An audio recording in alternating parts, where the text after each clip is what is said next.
جو لوگ کافر ہوئے اور کافر ہی مرے، ایسوں پر اللہ کی اور فرشتوں کی اور انسانوں کی سب کی لعنت، وہ ہمیشہ اسی لعنت میں گرفتار رہیں گے۔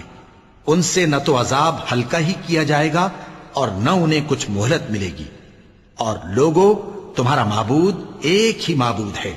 اس بڑے مہربان اور رحم والے کے سوا کوئی عبادت کے لائق نہیں۔ بے شک آسمانوں اور زمین کے پیدا کرنے میں اور رات اور دن کے ایک دوسرے کے پیچھے آنے جانے میں اور کشتیوں اور جہازوں میں جو سمندر میں لوگوں کے فائدے کے لیے رواں ہیں، اور میں جس کو اللہ آسمان سے برساتا اور اس سے زمین کو اس کے مردہ ہو جانے کے بعد زندہ یعنی خشک ہو جانے کے بعد سرسبز کر دیتا ہے، اور زمین پر ہر قسم کے جانور پھیلانے میں اور ہواؤں کے چلانے میں اور بادلوں میں جو آسمان اور زمین کے درمیان گھرے رہتے ہیں، عقل مندوں کے لیے اللہ کی قدرت کی نشانیاں ہیں۔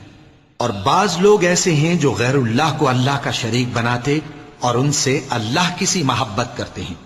لیکن جو ایمان والے ہیں وہ تو اللہ ہی کے سب سے زیادہ دوستدار ہیں۔ اور اے کاش